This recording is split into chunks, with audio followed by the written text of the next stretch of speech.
क्या बवासीर का हल सिर्फ ऑपरेशन है? क्या बवासीर सिर्फ सर्जरी से खत्म हो सकती है? तो इसका जवाब है नहीं। अगर बगैर ऑपरेशन के आप बवासीर से निजात हासिल करना चाहते हैं तो ये वीडियो आपके लिए। बिस्मिल्लाहिर्रहमानिर्रहीम। अस्सलाम वालेकुम। मैं हूं जी आपका दोस्त डॉक्टर रहमान मुर्तज़ा। दोस्तों, सबसे पहले तो ये जानते हैं कि बवासीर है क्या। रेक्टम एरिया, जिस जगह से स्टूल खारिज होता है उसे रेक्टम कहते हैं। रेक्टम एरिया के अंदर सोजन यानी सुर्खी और जख्म का होना बवासीर कहलाता है। जब ये जख्म पुराने हो जाते हैं, जब नए नए होते हैं, यानी कि एक दो दिन हुए, कभी हो गए कभी ना हुए, तो इसको हम अक्यूट कहते हैं, यानी कि नए जख्म। ये बवासीर नहीं कह सकते, इसको आप एनल फिशर कह सकते हैं या एनल में वैसे रैशेज कह सकते हैं। लेकिन जब ये जख्म और सोजन पुरानी हो जाती है लॉन्ग टर्म, तब हम इसका कोई हल नहीं निकालते, वक्ती फायदे के लिए कोई मेडिसिन खा लेते हैं, तो ये बवासीर का बायस बन जाती है। और ये इस जगह पे खून की सर्कुलेशन रुक जाती है और यहाँ पे फिर वार्ड्स मोके वगैरह बन जाते हैं।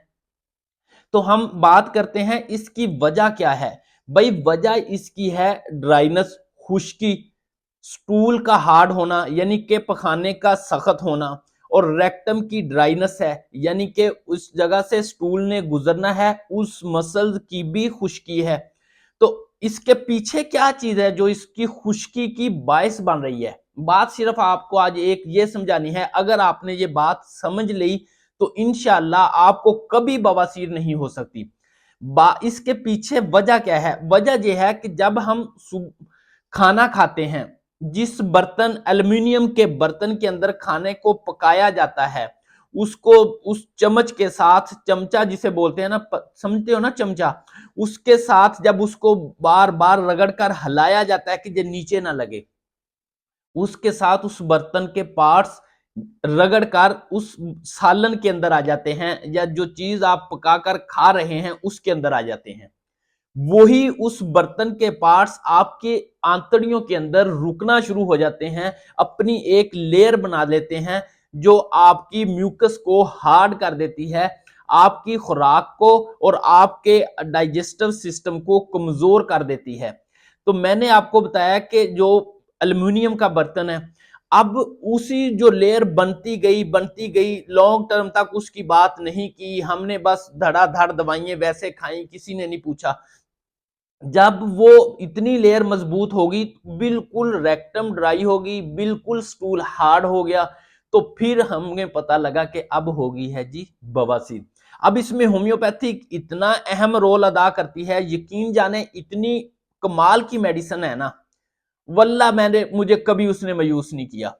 अगर पेशेंट ये अलामत लेकर आता है ऐसी, तो वो मेडिसिन कौन सी है? वो है एलोमीना। क्योंकि एल्यूमिनियम के बर्तन रगड़ रगड़ कर हमारी बॉडी में आए, हमने उसको पोटेंसी में इस्तेमाल कराया, उसने उसको खारिज करवाया और बवासीर को दूर भगाया। जब वो चीज निकल जाएगी जो लेयर बना रही है, तो फिर बवासीर कहां पे रहेगी? इसी वजह से तो कहते हैं कि ऑपरेशन इसका हल नहीं है, क्योंकि वो आ रहा है एल्युमिनियम के बर्तन। इसीलिए तो उन्होंने कहा कि जिथे दी खोती ओथे आन खलोती। अब सारे बंदे कह रहे हैं कि भाई आप क्या करें, उसी मिट्टी के बर्तन के अंदर पकाकर खाएं। पहले हमने तरक्की करके एल्युमिनियम पे बर्तन पे आए, अब उसके नुकसानात का हमें पता चल रहा है।